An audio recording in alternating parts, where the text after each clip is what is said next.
बच्चों, welcome back. अब हम हमारे लेक्चर में आगे बढ़ेंगे और हम आइटम्स के बारे में थोड़ा और जानेंगे। पिछले लेक्चर में हमने कुछ 38 समथिंग आइटम्स पढ़े थे। अब हम थोड़े और आइटम्स पढ़ेंगे। तो आज के आइटम्स जो है वो किस तरीके के हैं, जो वर्ब के हेल्प से बने। इट्स नॉट इम्पॉर्टेंट कि आइटम्स किसके हेल्प से बने, क्या है, बस हमें कौन सा आइटम का मीनिंग क्या है, हमें बस वही ज्यादातर याद रखना है। तो चलिए अब हम आगे बढ़ते हैं। हमारा आज का पहला आइटम देखते हैं, जो है टू कुक और डॉक्टर एंड अकाउंट और बुक, यानी टू कुक अ बुक या cook a account, cook a book या कुक अ अकाउंट, या फिर doctor a book doctor a account. इसका मतलब क्या होता है? कुक अ बुक मतलब कुछ तो घोटाला करना, कुछ तो घपला करना, कुछ तो दाल में काला है ना। तो ये है कुक और बुक का मीनिंग। देखिए, कुछ तो इनअक्यूरेट अकाउंट्स रखने को बोला जाएगा, इनअक्यूरेट अकाउंट्स को बोला जाएगा कुक अ बुक। जैसे आपके इसमें दिया है टू टैम्पर विद और falsify the facts or figures of account और अकाउंट्स, फिगर्स और अकाउंट्स। मतलब क्या कर रहे हो आप? कुछ तो घपला कर रहे हो, कुछ तो दाल में काला है, आपने कुछ तो गड़बड़ की, कुछ फ्रॉड कर रहे हो। तो ये होता है कुक अ बुक। जैसे आपके इसमें जो सेंटेंस है, from the balance sheet presented to the share holders the company seemed to be flourishing, but later on it turned out that the management had cooked the book। ये cook the account ना किसी चीज से relate हो रहा है क्या आपको? लाइक आपको कुछ ऐसे कुछ केस स्टडी ऐसे कुछ याद आ रही है क्या? कभी आपने पढ़ी हो, सुनी हो? अगर ना पढ़ी हो, ना सुनी हो, तो एक केस हुआ था सत्यम का केस। उसमें क्या हुआ था, सत्यम ने क्या किया था? कुक अ बुक ही किया था। उन्होंने यही किया था, ये आइटम डिट्टो उनको सूट होता है। उन्होंने अपनी बुक्स में सारे फिगर्स ऐसे बता रहे थे कि कितना भारी, कितनी सही कंपनी, एकदम प्रॉफिट कमा रही है, इनका तो कुछ लॉस ही नहीं हो रहा है, इतनी सही उन्होंने उनकी बुक को बताया था। बट जैसे ही उनका क्या कहेंगे, जैसे उनका एक्चुअल रियलिटी सामने आई तो पता चला वही दाल में कुछ काला नहीं, पूरी दाल ही काली थी, बहुत घपले थे, बहुत गड़बड़ थी, उनके अकाउंट्स बिल्कुल भी एक्यूरेट नहीं थे। तो ये जो हमारा आइटम है, ये किससे रिलेट, ये है ना पूरा परफेक्ट बोला जाए तो सत्यम के केस से रिलेट हम कर सकते हैं। ठीक है, तो ये हमारा कुक अ बुक। जैसे सत्यम में क्या किया था, कुक अ बुक, उन्होंने पूरे अकाउंट्स उनके गलत बताए थे। उन्होंने ऐसे बताया था कि कितनी अच्छी हमारी कंपनी, कितनी बढ़ रही है, कितनी फ्लरिशिंग है, बट एक्चुअल रियलिटी हम देखने जाए तो ऐसा कुछ भी नहीं था। That is cook a book. Then next हमारा आज का जो है to bear the brunt of, to bear the brunt of मतलब अब तो देखो जल गया है, अब ये जल जो गया है, अब इसको सहन तो करना पड़ेगा ना। तो यानी क्या हो रहा है, टू सफर द कॉन्सिक्वेंसेस, कुछ तो कॉन्सिक्वेंस हुए, उसका सफर हमें करना ही है। To bear the brunt of मतलब जो जल चुका है अब उसको तुम सहन कर लो। तो to bear the brunt of यानी to bear the main force और शॉक, या फिर टू सफर द कॉन्सिक्वेंसेस। अब जो होना है वो तुम्हें झेपना ही है। जैसे the infantry forces have to bear the burden of the battle। जो भी इन्फेंट्री फोर्सेस है, लेकिन जैसे जो हमारे जो जवानों के आसपास उनकी जो फैमिली है, उनको तो अब इसकी सारी जो भी बैटल से जो भी तकलीफ हो रही है उन लोगों को, तो ये आर्मी की फैमिलीज को ही ज़्यादातर सहन करना होता है, तो वो लोगों को तो इसको सहन करना ही होगा। या फिर ऐसे भी बोल सकते हो कि the tax payer has to bear the brunt of the taxpayer has to bear the burden of the government's mistakes। हाँ, the taxpayer has to bear the burden of the government's mistakes। yes, ऐसे भी आप उसको एक sentence में बना के use कर सकते हो। यानी कि अब भैया गवर्नमेंट ने गलतियाँ कर दी है, गवर्नमेंट ने ये जीएसटी ला के, लोग पहले बहुत चिल्ला रहे थे ये जीएसटी ला दिया, क्या बेकार है ये जीएसटी, एकदम भंगार है, कुछ काम करने धाम का, इतना सब कुछ इसमें कंफ्यूजन है, भैया नहीं हो पाएगा, बहुत पैसा जा रहा है इसको मेंटेन करने को। समझ समझ में कोई बहुत टाइम जा रहा है, ऐसे सब कुछ लोग बोल रहे थे। तो मतलब जब जीएसटी आया तो इसको प्रोटेस्ट तो बहुत हो रहा था, तो वो टाइम पे लोगों ने क्या कहा था उसे, भाई अब लोगों को क्या ऑप्शन था, कुछ भी नहीं था, they have to bear the brunt of the government's decision या गवर्नमेंट का mistake. But GST was a mistake क्या भाई, एक हद तक बिल्कुल भी नहीं। अब लोगों को ग्लूकोज मिल जाता है और वो लोग उसमें अपना काम निकाल लेते हैं, वो अलग स्टोरी है। Then the next, to breed the lion in his den, to breed the lion in his den, यानी कि जो जिस चीज में होशियार है उसको उसी चीज में चैलेंज करो। जैसे कि गीता फोगाट को चैलेंज करो, बबीता फोगाट और गीता फोगाट को जाके चैलेंज करो कि भाई मैं तेरे साथ कुश्ती लड़ेगा, आज तो मैं तेरे साथ कुश्ती लड़ेगा और मैं तेरे को हरा के रहेगा। मतलब क्या, उसको तुम चैलेंज कर रहे हो, भाई वो चीज में एक्सपर्ट है, तुमको पता है तुम नहीं जीत सकते, उसका हाथ है वो एक चीज में, फिर भी तुम उसको जाके बोल रहे हो मैं करेगा, मैं तेरे से लड़ेगा और मैं तेरे को हराएगा। कैसे तुम बोल रहे हो, होगा क्या, ऐसे नहीं होगा। तो दैट इज टू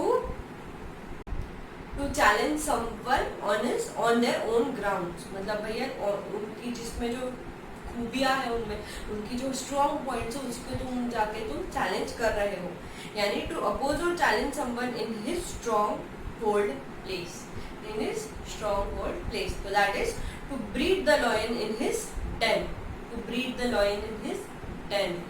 लॉयन को तुम ब्रीड करोगे किसी की डेन में, मतलब तुम लॉयन को पालोगे, दैट इज वही एक चैलेंज हो गया। उसको उसके डेन में जाके पालोगे, वही चैलेंज हो गया। मतलब भैया तुम उसको उसके घर में ही जाके तुम उसको पेट बना रहे हो, वो उसके घर में उसका पेट बनता है क्या, नहीं, वो उस घर में तो वो उसका राजा होता है और तुम राजा का बोल रहे हो I will help you out, I will be your raja here, that won't work. तो that is you are challenging someone in their own field, in things in which they have a strong hold, that which is the strongest point, उसमें तुम जाकर उनको challenge कर रहे हो उस चीज पे, तो तुम्हारी तो वाट लगनी ही है। That is to bear the lion in his den. Okay, now the next, the blunt the edge of, to blunt the edge of, blunt मतलब क्या होता है, blunt का यानी मीनिंग क्या होता है, blunt मतलब शार्प बोलो तो एकदम ऐसे हाथ ऐसे करो तुम नाइफ पे से तुम्हारी उंगली कट जाए, वो होती है शार्प। ब्लंट मतलब तुम कितना भी उसके साथ नाइफ के साथ खेलो हाथों से, तुम्हारी हाथ कटेगी नहीं क्योंकि उसकी शार्पनेस चली गई है। तो here to blunt the edge of मतलब क्या हो गया, कुछ चीज इनएफेक्टिव हो गई। वो जितनी जैसे नाइफ पर बहुत नया नाइफ आता है, बहुत खटखट सब्जा कट जाती है, बट जैसे ही वो हम उसको यूज करते रहते रेगुलर यूज, तो उसकी जो एजेस है जो शार्प थी वो ब्लंट होने लगती है।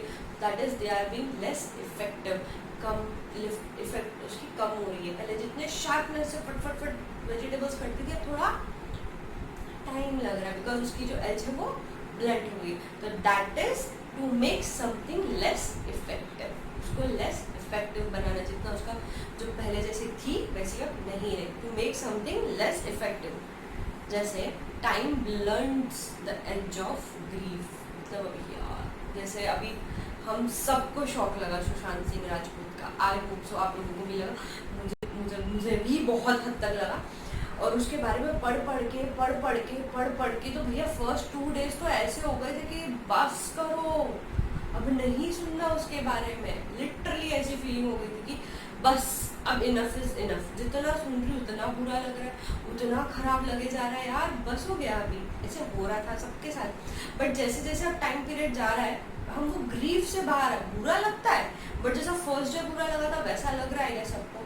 नहीं, उस लेवल पे नहीं लग रहा है, कम कम कम कम कम होते जा रहा है। मतलब वी आर हील हो रहे हैं हम टाइम के साथ। तो that is time blunts the edge of grief. Okay, now next, to burn the candle at both ends, to burn the candle at both ends मतलब भैया तुम इतने तगड़ा काम करो, दिन रात तुम काम ही कर रहे हो, इतना तुम काम कर रहे हो, तुम इतनी मेहनत ले रहे हो, आपको इतना स्ट्रेस आ गया ये सब की वजह से। तो that is to burn the candle at both ends, दोनों एंड से कैंडल को जलाओगे तो क्या होगा, फास्ट चलेगी। वैसे आप खुद को इतना रवा रहे हो, इतना जला रहे हो, इतना मेहनत कर रहे हो, इतने कष्ट कर रहे हो दिन रात, दिन में सुबह जल्दी उठ के काम कर रहे हो, रात में लेट तक काम कर रहे हो, भैया काम ही काम करो, काम ही काम करो। तो इसलिए क्या है आपका, ये क्या क्या दर्शाता है, to burn the candle at both ends, यानी टू ओवरवर्क और एग्जॉस्ट वनसेल्फ, है ना, टू ओवरवर्क और एग्जॉस्ट वनसेल्फ बाय वर्किंग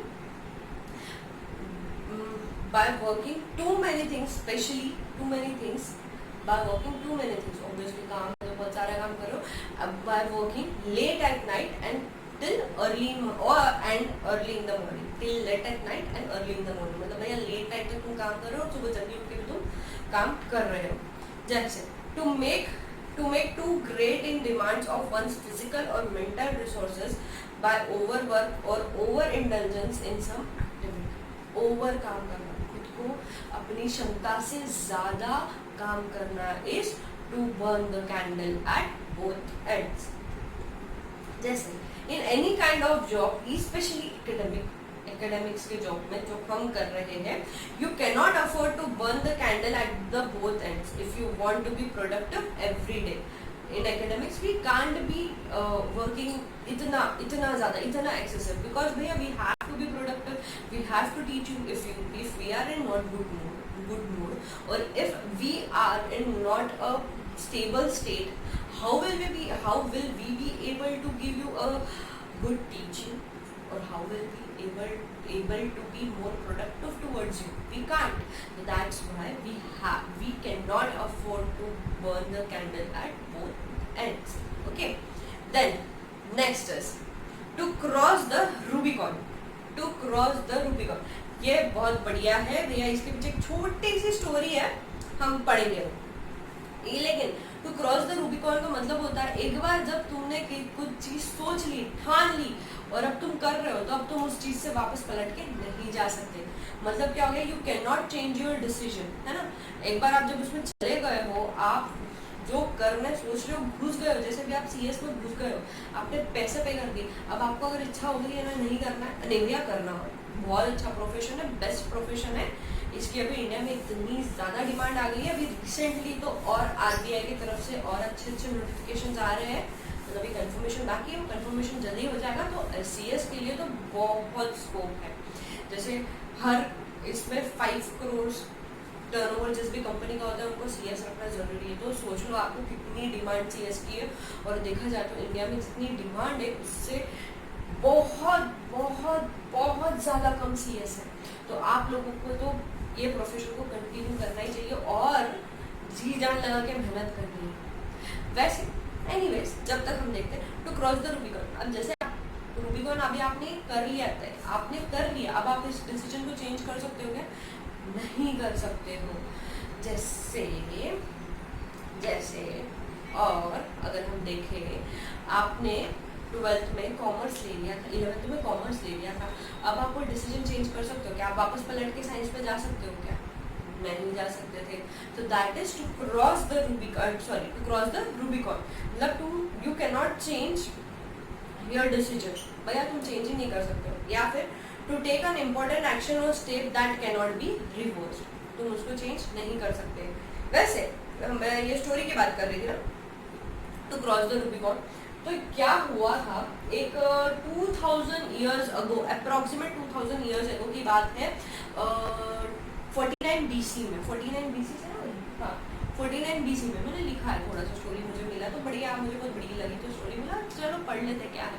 तो 49 BC में ये स्टोरी हुई थी। वहाँ पे क्या हुआ था, एक बंदा था जूलियट सीजर बोल के, जूलियट सीजर बोल के बंदा था। वो बंदा पॉलिटिकल पार्टी लीडर जैसा ही था वो टाइम का, तो वो बड़ा फेमस होने लग गया था।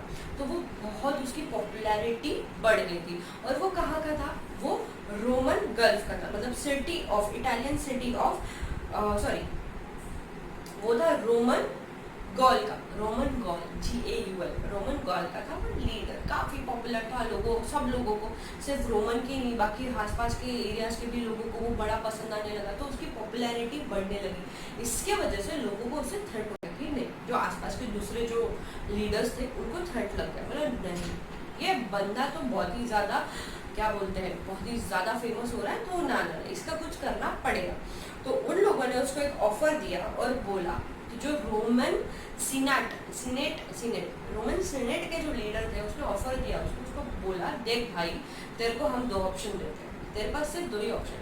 एक तो एक काम कर, अपना जो कुछ भी है बोरिया बिस्तर बांध और निकल, मतलब तू अपनी जो पॉलिटिकल पार्टी तू जो लीडरशिप में उसको तू छोड़ दे, तेरी आर्मी वार्मी को सब हटा दे, हमको ज़रूरत नहीं है, तो तू ये सब कुछ कर ले, बैक ऑफ हो जाए, यानी बैक ऑफ हो जा, नहीं आने का ही नहीं सामने, तूने अपना अपना रास्ता नापने का और जाने का, ऐसा उन्होंने उसको बोला।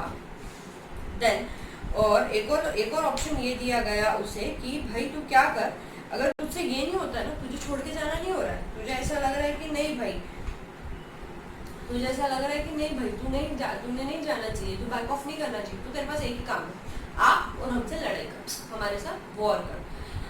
तो वो बंदे ने बड़ा सोचा करा, फिर उधर जो उनका जो रोम है वो साइड पे, इटली वो साइड पे, इटली और गल्फ के बीच में एक स्ट्रीम जाती थी, वाटर स्ट्रीम एक जाती थी, स्ट्रीम उसी को बोलते हैं वाटर स्ट्रीम, तो एक स्ट्रीम जाती थी, रिवर से छोटा ऐसे पानी वाला जाने वाला प्लेस है, उसको रूबिकॉन बोला जाता था। तो रूबिकॉन के उधर उसने रुक के डिसीजन लिया कि मुझे तो लड़ाई करनी है, मैं मेरी जगह से हटने नहीं वाला हूँ, मैं तो जाके लड़ाई करना ही है। वो बंदा फिर उसकी पूरी आर्मी वार्मी को लेके गया सिविल वॉर पे दूसरे रोमन सेनेट के, जिसने उसको चैलेंज किया था, उस लीडर के पास गया। सिविल वॉर जैसा था ये, सिविल वॉर हुई, वो जीत भी गया और आगे की स्टोरी वॉज मोर और लेस देन हैप्पी एंडिंग। तो ये बंदे ने जब ये किया, इसके वजह से ना काफ़ी रोम जो आज जो हम फ्रांस वो सब देखते हैं, वो काफ़ी हद तक इस बंदे के वजह से डेवलप हुआ है। उस पीरियड में इसके ये जब लीडरशिप में आया, इसके बाद काफ़ी सारी चीज़ें चेंजेस होने लगी, न्यू लैंग्वेजेस को ज़्यादा लैंग्वेजेस को प्रेफरेंस मिलने लगे, लैंग्वेजेस को डेवलप करने का चांस मिलने लगा लोगों को, कल्चर डेवलप हुआ। तो जो मॉडर्न रोम है वो इस बंदे की वजह से हुआ है। इसीलिए बोला जाता है टू क्रॉस द रूबिकॉन, यानी जब वो बंदा जूलियस सीजर जो है, जब उसने रूबिकॉन को क्रॉस किया, जब उसने उस स्ट्रीम को क्रॉस किया, उसके बाद there was no going back. उसने डिसीजन ले लिया था कि मुझे अभी लड़ाई करना है। अब जब उसने डिसीजन ले लिया तो वो पीछे नहीं हट सकता, ही कांट। तो इसीलिए वो ये आइडिया आया कि टू क्रॉस द रूबिकॉन, यानी जब तुमने एक बार चीज को क्रॉस कर लिया तो तुम अब बैक नहीं आ सकते, you can't take your step back, you have to go forward, you have to face that thing. तो that's why this idea has been so popular कि भैया to cross the Rubicon. Okay, ये है। वैसे अगर आपको बोला जाए तो ऐसे काफ़ी सारे ऐसे आइटम्स हैं जिसके पीछे बैक स्टोरी है, काफ़ी सारे। अब ऑब्वियस है, I can teach you all those things, और आप लोगों को बहुत ज़्यादा कंफ्यूजन होने लगेगा, तो जो थोड़ी बहुत हम वो पढ़ लेंगे। कभी लाइफ में फुर्सत मिले, कभी इंटरेस्ट है तो ज़रूर पढ़ना।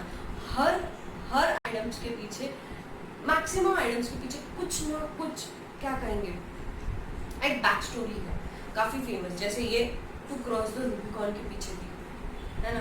तो ये एक हमारी स्टोरी, ये एक हमारा एक और आइटम यहाँ पे हमने फिनिश किया। देन टू करी फेवर,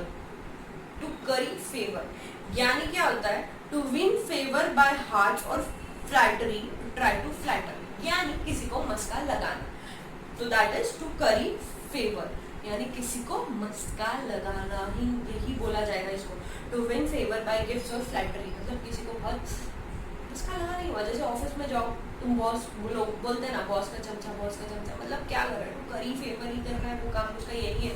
उसने बहुत मस्के लगाए, उसने बहुत सारे गिफ्ट्स दिए, उसके फेवर में बात कर रहा था, उसके अगेंस्ट में कभी बात नहीं करना। तो that is to curry favour.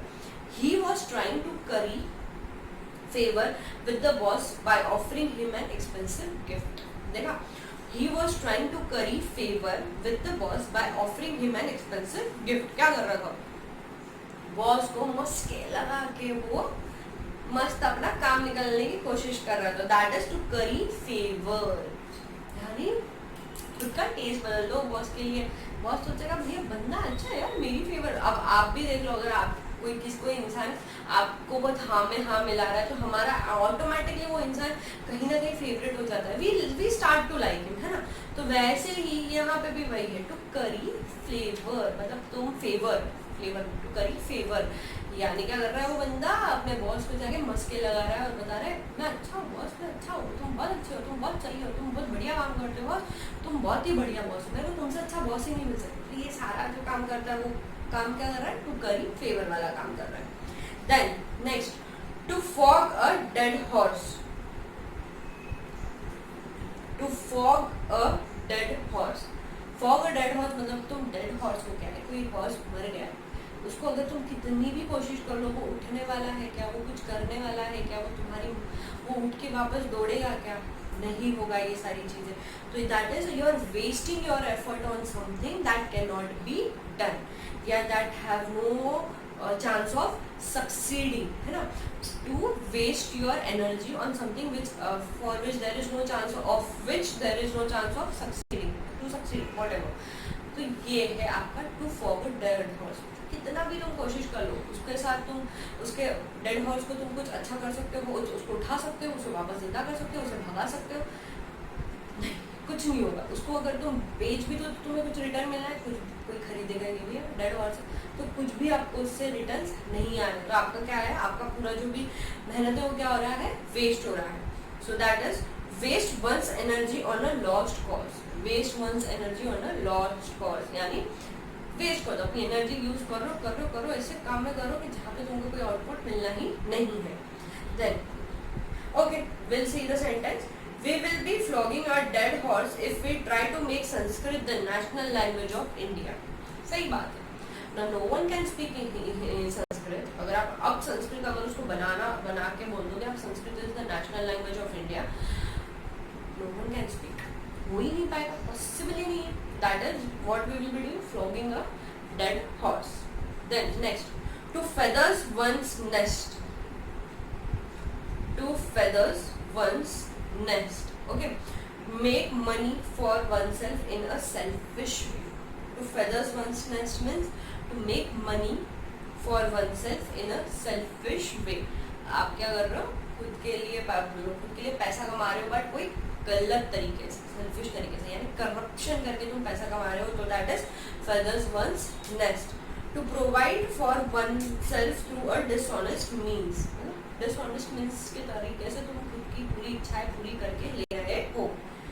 Many bureaucrats feather their own nest while they have the opportunity. Many bureaucrats feather their own nest while they have the opportunity. Yes, बहुत लोग ये काम करते हैं, बहुत लोग करप्शन से अपना पेड़ भरने की कोशिश करते हैं और वो लोग एक्चुअली सक्सेसफुल होते भी हैं। Then to eat humble pie, to eat humble pie मतलब खुद की गलती को स्वीकार कर लेना, जो इंसानों को बहुत डिफिकल्ट है, लोग कर ही नहीं पाते हैं। तो that is to eat humble pie, यानी to admit error and apology. आपने कुछ गलती कर दी, उसकी तुमको क्या करना है, एडमिट कर लेना है, हाँ भाई मैं गलत हूँ। कितना दिक्कत है ये खुद को एडमिट करना कि मैं गलत हूँ, ये बोलना ही कितना मुश्किल हो जाता है, तो ये तो बड़ा ही मुश्किल है। तो that is to eat a humble pie, यानी to have to humiliate oneself. Humiliation के जैसा ही हो गया, खुद की गलती को एक्सेप्ट करना इज काइंड ऑफ ह्यूमिलिएशन ही खुद के लिए। Since no one came to his support, he had to eat the humble pie and give in to their demands. अब लोगों को बोला, उसने किसी ने कुछ प्रोटेस्ट करने के लिए जा रहे थे लोग, तो लोग को बोला कि चलो चलो चलो हम प्रोटेस्ट करेंगे, लोग बोले हम आएंगे आएंगे आएंगे, बट टाइम पे सबने धोखा दे दिया, तो उधर जाके क्या उसका सर झुक गया, now he can't do anything, तो he got humiliated. Okay, so that was few of the things. तो हमने कुछ अभी तक 10 पढ़ ली, कुछ और बाकी है। ठीक लग रहा है, ज़्यादा फास्ट तो नहीं हो रहा है ना भाई, अगर फास्ट हो रहा है तो बता देना, आगे और सारे हैं, मैं उसमें थोड़े स्लो कर लूँगी। तो ये था हमारा 10 तक। अब 11वें पे हम आते हैं, to eat one's word.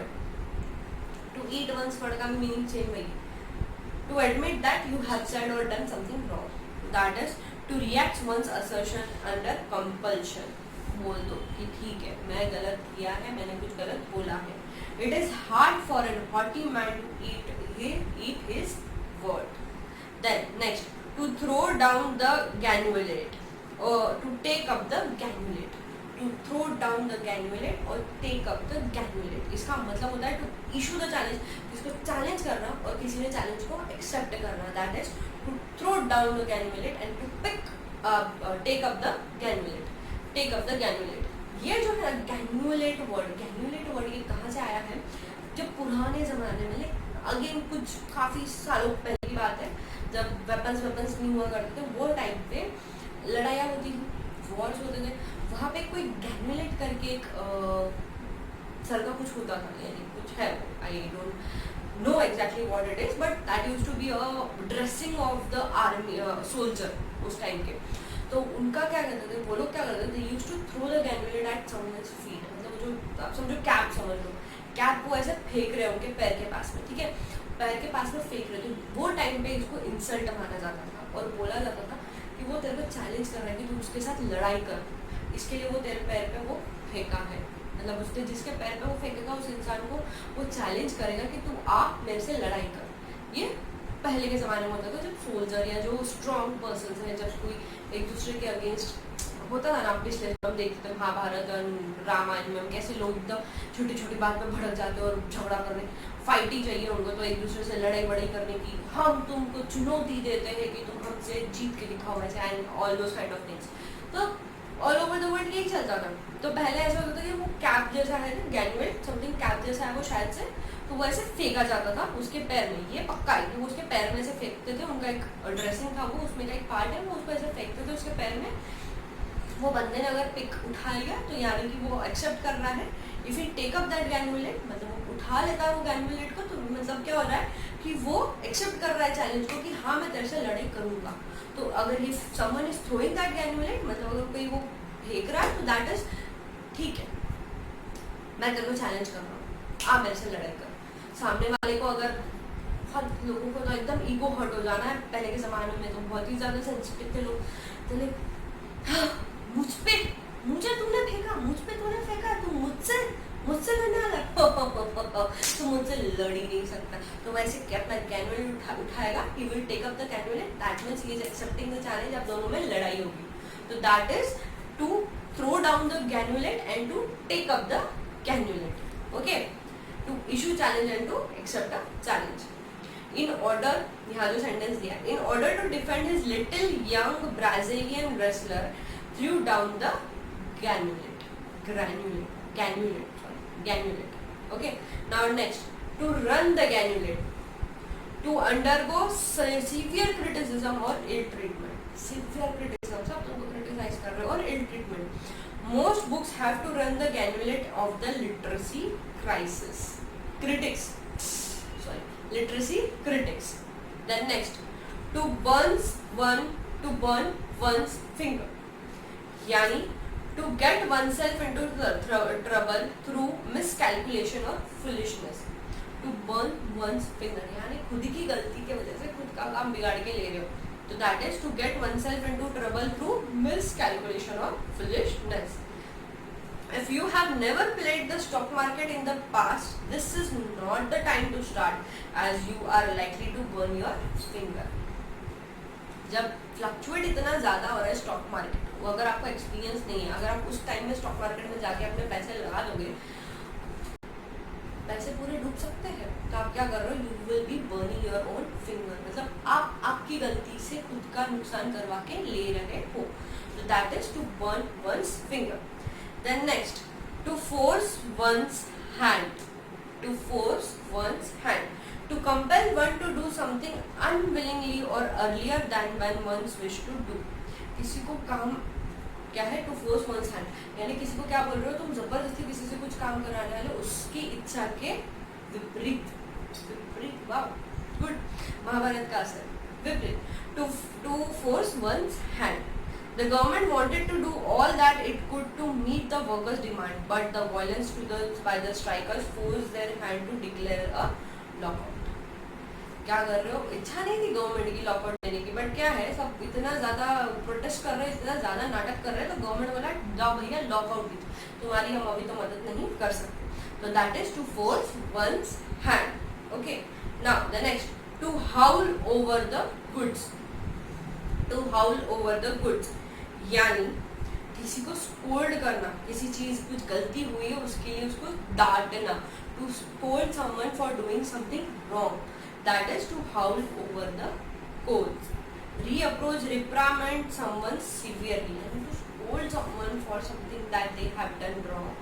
So that is what is to howl over cold. जब मम्मी पापा हम लोगों को डांटते हैं तो वो हमारी आदत ही बन चुकी है ना.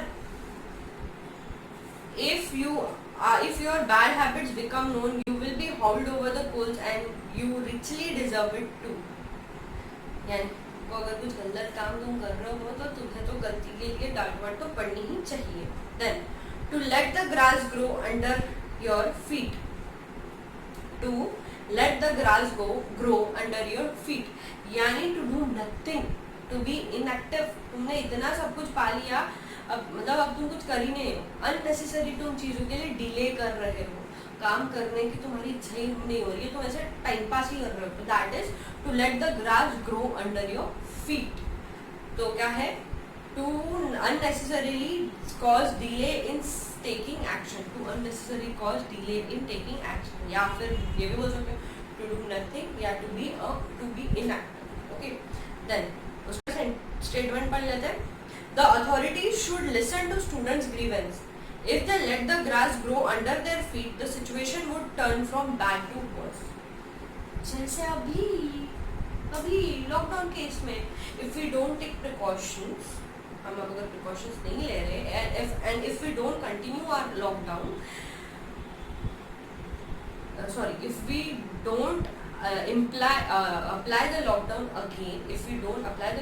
again, then we are letting the grass grow under our feet. मतलब अब हम ना कुछ डिले कर रहे हैं, यानी अगर अब देरी हो गई तो कोरोना वायरस बढ़ना ही है. तो अभी लॉकडाउन. तो the next, to lord it over someone. यानी किसी को बुली करना, किसी को बॉस अराउंड समवन, या किसी को बुली करना is to lord it over someone. किसी के साथ बुली करना. To behave in a superior और डोमिनेटिंग मैनर विथ समवन. क्या कर रहे हो? मतलब तुम बुली कर रहे हो, किसी के साथ गलत काम कर रहे हो, यानी तुम बॉस अराउंड, मतलब you are bossing around someone. So that is to lord it over someone. ये ऐसे बोल सकते हो. आपके इसमें कोई है कि आपके स्कूल के इसमें किसी के साथ कोई ना कोई तो क्लास का एक बुली वाला पर्सन हो गए, तो take the name. I take one of the common character in my life, that is Joey. Joey seemed to enjoy bullying over others in the class. है ना? Joey seems to enjoy bullying over others in the class. Okay, that is to lord in over someone. Then next, to mind one's p's and q's. To mind one's p's and q's. क्या होगा इसका? To mind someone's P's and Q's. यानी to be careful in your behavior. भैया, to be careful in your behavior. Behave correctly. अगर अब तुमने गड़बड़ की तो तुम्हारी बात लगनी है. तो behave correctly and use polite and suitable language. To behave correctly and मतलब to mind one's p's and q's का मतलब है तुम किसी को बता रहे हो, तुम किसी को वार्निंग दे रहे हो कि भाई अब अच्छे से काम करो, अब अच्छे से बिहेव करो, ढंग से रहो, अच्छी बातें बोलो, अच्छे लैंग्वेज यूज करो. अगर तुमने जरा भी गड़बड़ की है तुम्हारी बात लग है. तो that is to mind one's p's and q's. To B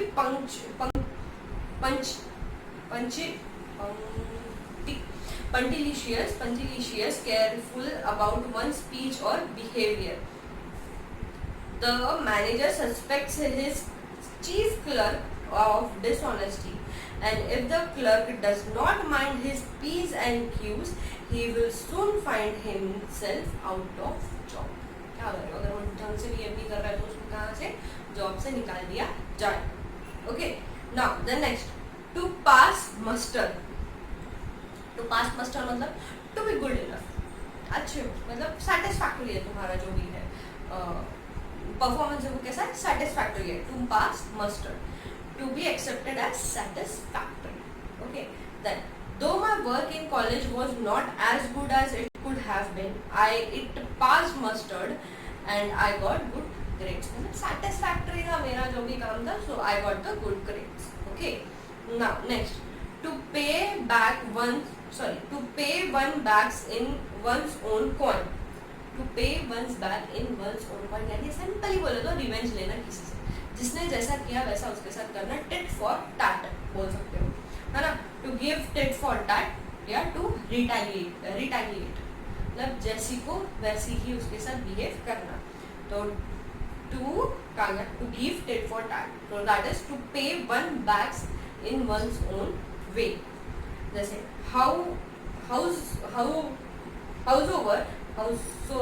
howsoever revengeful you may be, unless you are strong enough, you cannot pay him back in his own coin, है ना। That is, तुम जब तक सही, तुम कितने भी क्या बोलते हो स्ट्रांग नहीं हो, अगर तुम कितना भी स्ट्रांग नहीं हो और तुम्हें कितनी भी इच्छा है उससे रिवेंज लेने की, तो भी तुम नहीं ले पाओगे अगर तुम स्ट्रांग नहीं हो तो, मतलब तुम टिट फॉर टैट उसको नहीं दे पाओगे। Then to plow a lonely furrow, to plow a lonely furrow, यानी to do something that no one else will do, तो कोई नहीं करेगा वो काम तुम कर रहे हो, तो that is to plow a lonely furrow, to work without help or support। एक और हो सकता है, जो to work without help or support, किसी की हेल्प या सपोर्ट के बिना तुम काम कर रहे हो, या फिर तुम you are doing something which no one will be doing, कोई और नहीं करने वाला है, आप वो काम करो, तो that is to plow a lonely furrow। Then in the organized society of today, no individual or nation can plow a lonely furrow। कोई खुद से काम नहीं कर सकता, खुद अकेला ही काम नहीं कर सकता, उसे किसी न किसी की मदद तो लेनी ही होगी। Then to rest on one's laurels, to rest on one's laurels, यानी भाई रिलैक्स हो जाओ, आराम से रिलैक्स करो, क्योंकि तुमने बहुत कुछ कमा लिया, तुम बहुत सक्सेस मिल गई, आराम करो। जैसे अगर आप CET पास होने के बाद अगर तुम आराम से बैठ जाओ और तुम आगे का बोलो यार CET पास हो गई, अब क्या एग्जीक्यूटिव ऐसे ही बैठे बैठे पास हो जाएगा, तो नहीं होगा, गड़बड़ हो जाएगी। तो अगर if you are doing such thing then you will be resting on one's laurels, मतलब तुमको एक बहुत क्या मिल गई है, अच्छा खासा अचीवमेंट मिल गया, आप आगे एफर्ट्स नहीं ले रहे हो। Okay, then even if he wins the biggest award, a film star will never rest on his laurels, he will try to reach greatest heights of stardom, है ना। कोई भी ऐसा आराम नहीं करेगा, बट अगर आपने ये कर दिया तो गड़बड़ हो जाएगी, सही नहीं होगा वो। then to harp on same string, to harp on same string, यानी कि to keep repeating the same thing over and over again, to harp the same string, तो वही चीज बार बार दोहराना is to harp on same string। जैसे अगर आप किसी को बोलोगे I get it, you don't like your job, now stop harping the same string, है ना। that is what it is, it is वही चीज को बार बार दोहराना बंद करो। जैसे कि न्यूज चैनल्स वाले, news channels keep harping the same string by repeating the news on corona virus and recently Sushant. So that is this to harp on same string. Then next, to rise the phoenix from its ashes, to rise the phoenix from its ashes. अब इसी में उसकी छोटी सी story दी है, कहाँ से ये क्या बोलते हैं आइटम आया है, क्या है यहाँ पे बोला गया, यहाँ पे आपकी इसकी जो स्टोरी है वो ये है, फिनिक्स बोल के एक बर्ड था जो बहुत सालों से, लाइक कितने सालों से वो बर्ड क्या कहते हैं, वो बर्ड ऐसे जिंदा था और अकेला था, कोई भी नहीं था उसको, अकेला लोनली बर्ड था बहुत सालों से, तो बहुत स्ट्रॉन्ग भी था, तो उसको कोई हरा भी नहीं सकता, तो that was a Phoenix bird. तो वो बंदा ना, वो जो बर्ड है ना, बंदे को ना अब डर, अब ही वाज फर्स्टेड, अब क्या है ना इतने सालों से जिंदा है, no one there is no family, है ना, इसलिए family is very important, right, and he doesn't have any family, तो he was very lonely, so he wanted to die. तो उसने क्या किया, he set up his own funeral, उसने खुद ही का फ्यूनरल रखा, उसने खुद ही का फ्यूनरल रखा और खुद मर गया, पूरा मर गया, एंड देन वो एशेस में से वो वापस जिंदा हुआ, और इस बार वो बहुत बेटर था, बहुत ज़्यादा अच्छा था, बहुत स्ट्रॉन्ग था। तो दैट इज, उसमें से वो वापस से जिंदा होना, उसके एशेस में से वो वापस जिंदा हुआ. That's why this item has been used for him, that says to rise like a phoenix from its ashes. यानी तुमको इतने तुम अनसक्सेसफुल हो गए हो, तुम इतना नीचे गिर चुके हो, बट फिर भी अगर तुम उसमें से उभर के बाहर आ रहे हो, तो then it will be like you are rising like the like phoenix from like phoenix from his ashes. तो that is this, क्या बोलते हैं, आइडल का मीनिंग ये है. बस सिंपल. एक बर्ड है फिनिक्स नाम का, वो बहुत स्ट्रॉन्ग बर्ड था, बहुत सालों से जी रहा था, like years, like more than hundreds of years से जिए जा रहा था, अकेला था, कोई फैमिली नहीं था. तो वो बड़ा फ्रस्ट्रेट हो गया, ही वांटेड टू डाई. और मरने से पहले उसने खुद का फ्यूनरल लगाया. उसने खुद के फ्यूनरल में उसको खुद को जला के उसने खुद को मार दिया.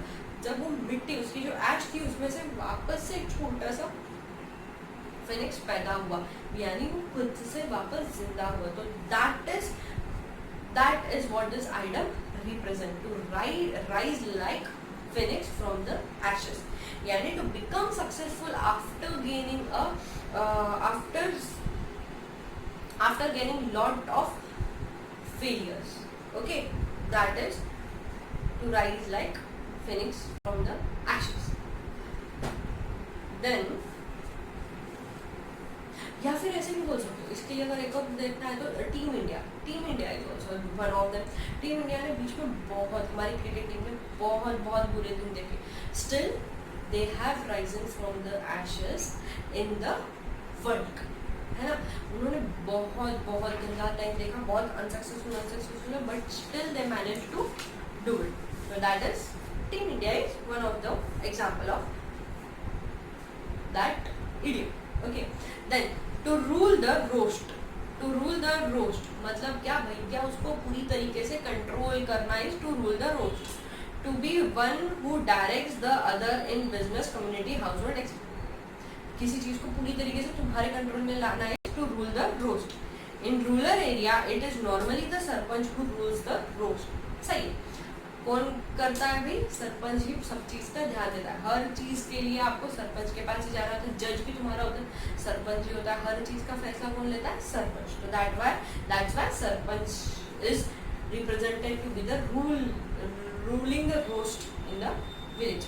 Okay, then to scatter to the wind मतलब डिवाइड हो जाना या सेपरेट हो जाना. जैसे इंडिया आफ्टर इंडिपेंडेंस, इंडिया हमने सोचा कि पूरा एक होगा, बट नहीं भैया, इंडिया सेपरेट हो गया. एक बांग्लादेश हो गया, एक श्रीलंका हो गया, एक पाकिस्तान हो गया. तो we have been scattered to the winds.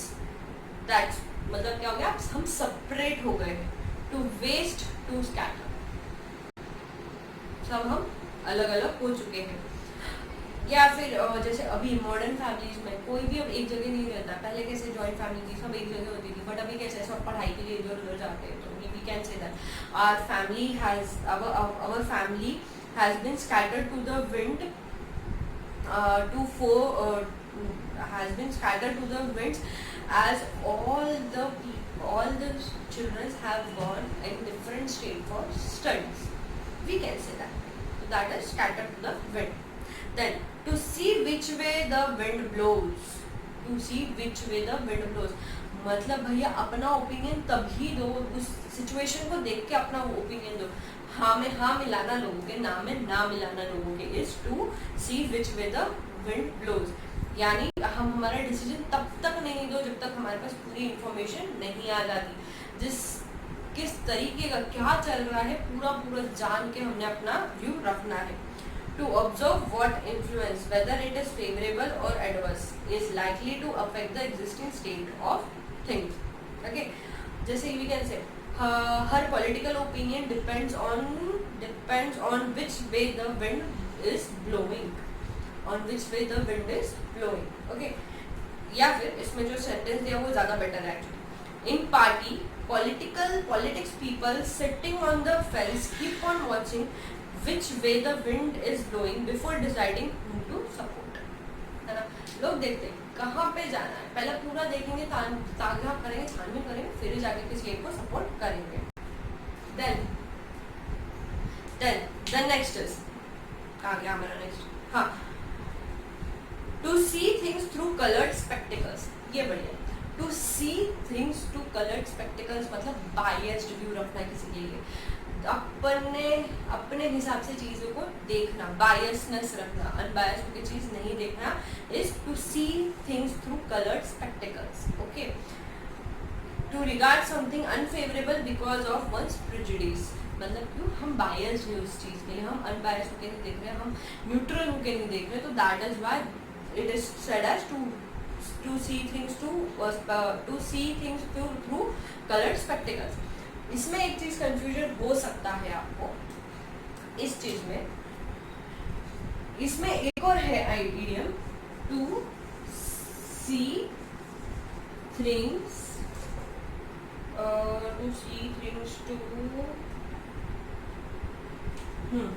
Through rose coloured spectacles, okay? To see things through rose colored spectacles. हमने जो देखा वो सिर्फ है colored spectacles, सिर्फ colored spectacles रहा तो क्या रहेगा, वो biasness रहेगा। बट अगर rose colored spectacles या rose tinted glasses ऐसे कुछ भी आएगा ना, rose tinted glasses या rose colored spectacles, तो उसका मीनिंग होगा बहुत प्लीजेंट, बहुत क्या बोलते हैं, cheerful attention किसी को देना, तो that is rose, that is positive, खुशी इज रोज कलर्ड। और सिर्फ कलर्ड बोला गया है तो बायसनेस। ओके, किसी चीज के लिए ऑप्टिमिस्टिक होना, पॉजिटिव सोचना, नेगेटिव ना सोच के सिर्फ पॉजिटिव सोचना is to see things through coloured spectacles, rose coloured spectacles या फिर रोज टिंटेड ग्लासेस। ओके, ये है to see things through coloured spectacles का एक और वेरिएशन जिसमें कंफ्यूजन हो सकता है बिकॉज यहाँ पे रोज कलर्ड आ गया, हम इतना नहीं सोचेंगे पढ़ने समय, but you have to remember एक वर्ड से पूरा सेंटेंस का मीनिंग चेंज हो जा रहा है। रोज कलर्ड अगर आ रहा है ना, रोज कलर्ड, तो उसका मीनिंग हो जाएगा ऑप्टिमिस्टिक हो रहे हो तुम लोग, बहुत पॉजिटिवली किसी चीज को ले रहे हो, चीयरफुल हो, खुशी खुशी काम कर रहे हो, तो that is rose coloured. And अगर सिर्फ कलर्ड है, रोज ना रह के सिर्फ कलर्ड है, तो वो हो जाएगा आप बायस्ड हो, है ना, आप बायस्ड हो, आप खुद के प्रेजुडाइज, आपके खुद के जो मन घड़त कहानी है ना, उसको ध्यान में रख के आप अपना डिसीजन ले रहे हो। ओके, दैट इज ये to see things through coloured spectacles. उसका एक सेंटेंस जिसमें आपके इसमें जो दिया है, पाकिस्तान, ये काफी मस्त है, ये बेस्ट है, परफेक्ट है actually. Pakistan has for long looked at India through colored spectacles and never trusted even the most genuine of her peace moves. सही है ना, सही है, हमेशा बायसनेस में देखा, हमेशा गलत तरीके से इंडिया में देखा, कभी अच्छा सोचा ही नहीं इंडिया में, और that is to see through coloured spectacles. Then next, to see through something. Okay, वैसे आपकी बुक में 29 और 13 ना एक ही है।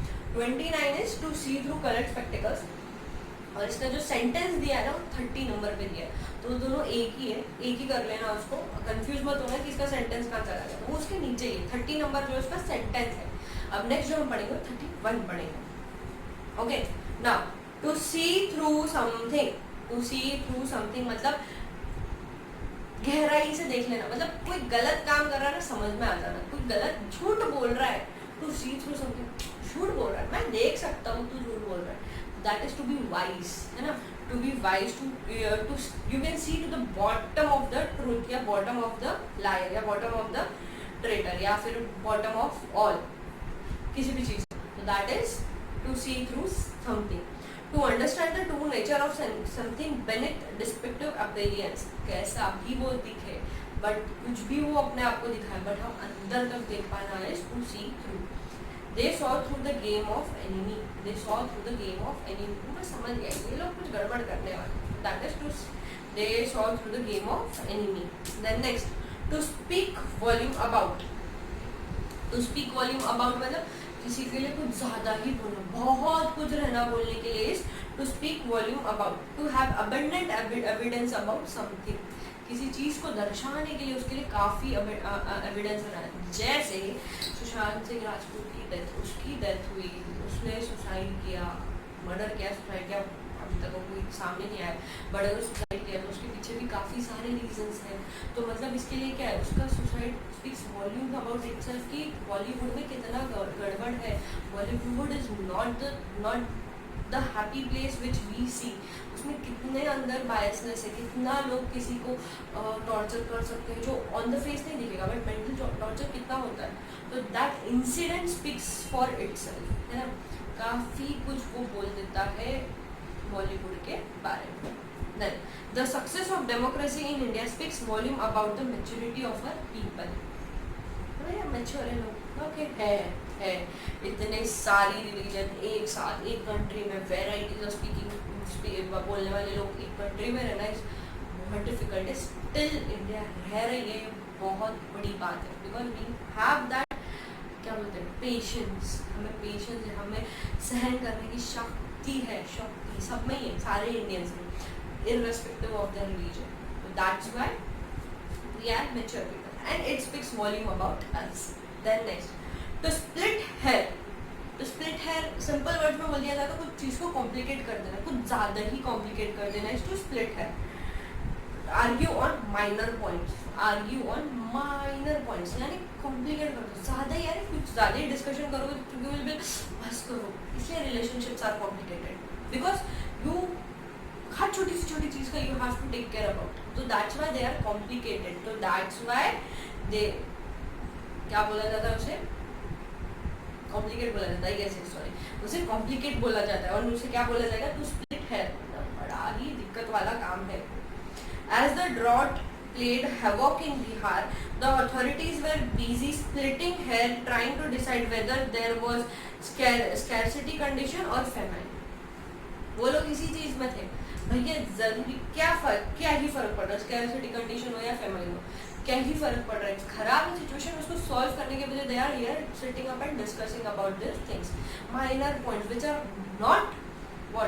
Not important, not that important. क्या फर्क पड़ेगा, छोटा सा डिफरेंस, कुछ नहीं पड़ने वाला, but still they are doing it. Relationship में भी वही होता है, क्या ही फर्क पड़ लिया, एक दिन फोन नहीं आया तो क्या ही फर्क पड़ लिया, एक दिन तुमने मैसेज में बात नहीं की तो दुनिया इधर की तो उधर नहीं होने वाली है, क्या ही फर्क पड़ लिया, तुम मिल नहीं रहे हो तो चलता है ना, छोटी मोटी बात है।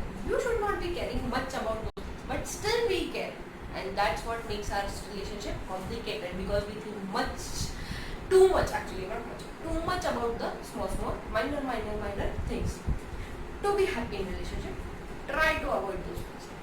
Expert advice, not mine, मुझे किसी ने दी थी, तो I am passing it to you people. Then next is 34th वाला जो है हमारा जो है, to still a march on।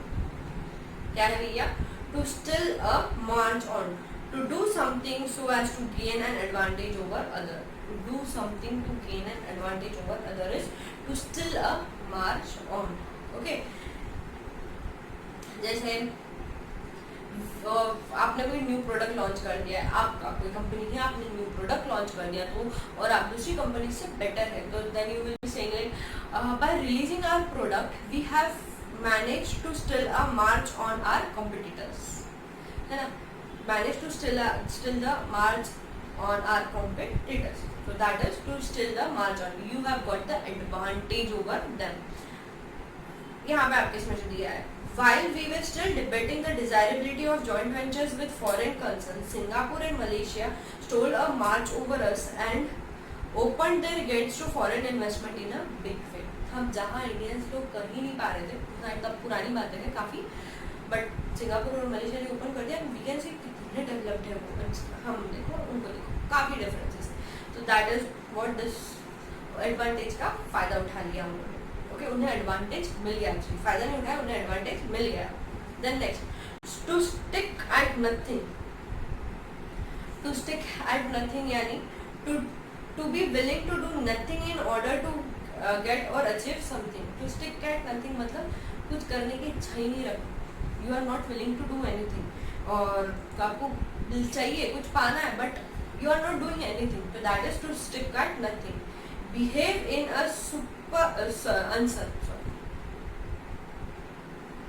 behave in an unscrupulous way to get what one wants, okay।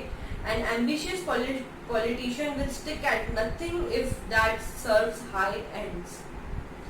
है ना. So that is to stick on nothing.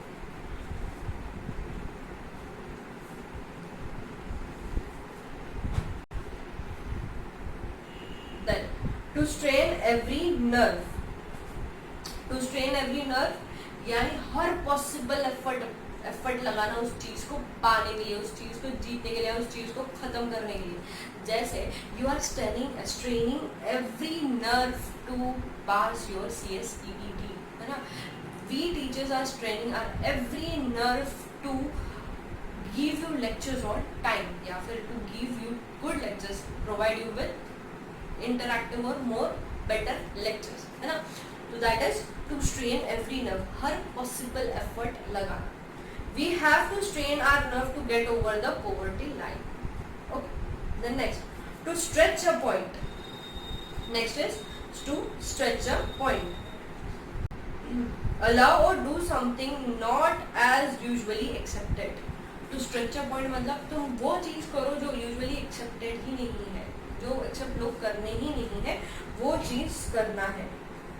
जैसे अगर आपका कोई डॉक्टर है, आप वो डॉक्टर के पास हमेशा हमेशा जाते हो, बट अभी वो कोई डॉक्टर का ऐसे एक रेगुलेशन है कि वो इतना ही ऐसा ही करेगा या इससे कम फीस चार्ज नहीं करेगा, बट स्टिल वो तो आपसे थोड़ा कम चार्ज कर रहा है. तो what he will be saying, as you are my regular patient, therefore I am stretching a point. As you are my regular patient, hence I am stretching a point. इसलिए आपको मैं थोड़ा सा डिस्काउंट दे रहा हूँ, आप मेरे रेगुलर कस्टमर हो इसलिए. रेगुलर भी ये काम होता है क्या? नहीं होता, नहीं होगा, होगा भी नहीं, अगेंस्ट है मेरे, बट स्टिल मैं कर रहा हूँ बिकॉज ऑफ सम एक्सेप्शन आपको, इसलिए. टू एक्सटेंड द रेगुलेशन और definition to cover something not included in it.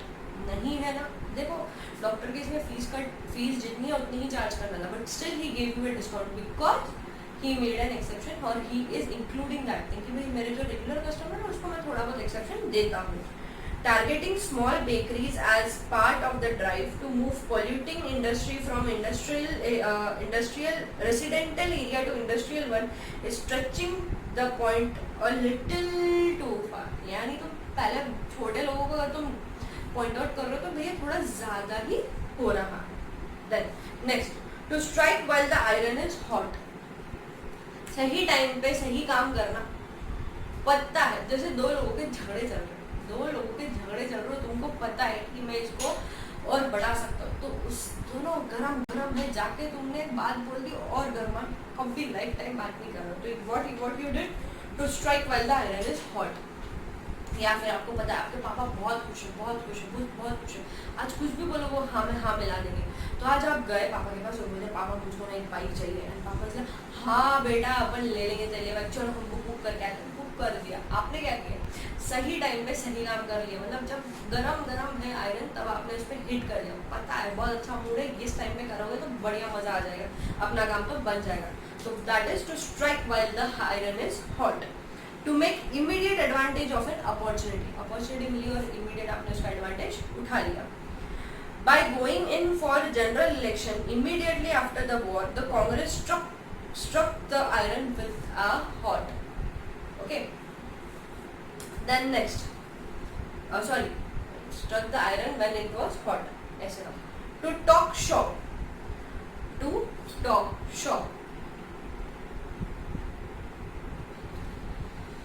To discuss matter connected with one's trade or profession. To talk shop. खुद के शॉप के बारे में बात करें. मतलब अभी का आप कहीं भी हो, कौन सी भी जगह पे हो, टाइम नहीं देख रहे हो, कुछ नहीं देख रहे हो और अपनी दुकान के अपने प्रोफेशन के बारे में बात किए जा रहे हो, तो that is to talk shop. जैसे in every party this people talk shop. This people have to talk shop. हाँ, this people have to talk shop. And every party this people have to talk shop. मतलब हर party में यही बातें करते रहते हैं अपने प्रोफेशन के बारे में. जैसे ये करें ड्यूरिंग, जब टाइम नहीं है वो आप दुकान में हो, दुकान के बारे में बात करो वो अलग बात है, बट अभी पार्टी की सिचुएशन, पार्टी के टाइम बातें करना. कोई और सिचुएशन में भी, हर सिचुएशन में अपने दुकान के बारे में, अपने प्रोफेशन के बारे में अपने करियर के बारे में ही बात करना है. Is to talk shop. During a tea break at any seminar you will find the participants talking shop. Break है, आराम करने दिया, but what they do, they talk about the profession और the trade. Then to tie someone's hand. To tie someone's hand मतलब किसी को मजबूर कर देना, कोई तुम्हारी हेल्प करना भी चाहे बट ना कर पाए, दैट इज किसी को मजबूर कर देना। To restrict somebody's activity, to restrict somebody's activity, मजबूरी है भैया नहीं कर पा रहा हूँ, मेरी मजबूरी है, मेरे दोनों हाथ बंधे हैं, मैं तुम्हारी बहुत मदद करना चाहता हूँ बट मैं क्या करूँ सिमरन, मेरे दोनों हाथ बंधे हैं, तुम्हारे पापा ने मुझे कसम दे दी है। तो that is to tie someone's hand, है ना। देन या फिर I would like to help but my boss has tied my hands, तो that is to tie someone's hand. भैया मतलब मैं मजबूर हूँ, मैं नहीं कर पा रहा हूँ, मेरी इच्छा तो बहुत है बट मैं ये चीज़ तो नहीं कर पाऊंगा क्योंकि मेरे पे रेस्ट्रिक्शन आ गई है। Then to throw mud at, मतलब किसी के लिए बुरा बोलना, किसी भी पर्सन के बारे में बुरा बोलते रहना is to throw mud at. To talk ill of, किसी के बारे में बुराई करना, बुरा बोलना is to throw mud at. Some people specialize in throwing mud at others, क्या है, some people are specialize in throwing mud at others. तो ये आज के लिए हम थोड़े से और पढ़ लिए, नेक्स्ट लेक्चर में हम थोड़े और पढ़ेंगे, बहुत सारे एक एक लेक्चर में नहीं करेंगे। अब आपको क्या करना है, एज यू नो वापस से पीछे जाओ, पूरे मीनिंग्स पढ़ो, सब करो, वापस से छोटे फटाफट रिविजन करो। मैंने बहुत सारे सेंटेंसेस रीड नहीं किए, आप खुद से रीड करो। अगर आपको कोई सेंटेंस समझ में नहीं आता है तो बताना, जनरली तो सारे समझ में आ जाएंगे बट अब जस्ट इन केस नहीं आता तो ज़रूर बताना। और यहाँ पे आपका ये लेक्चर ख़त्म होता है और हम नेक्स्ट इसमें और आगे का पढ़ेंगे जिसमें काफ़ी अच्छे हैं नेक्स्ट इसमें, तो और अच्छे इडियम्स हैं। ये इडियम्स भी काफ़ी इंटरेस्टिंग थे। 2 इडियम्स की हमने स्टोरी सुनी कि ये कहाँ से बर्थ हुआ इनका, वैसे हर इडियम का कहीं ना कहीं से बर्थ है ही, I am telling you this thing है।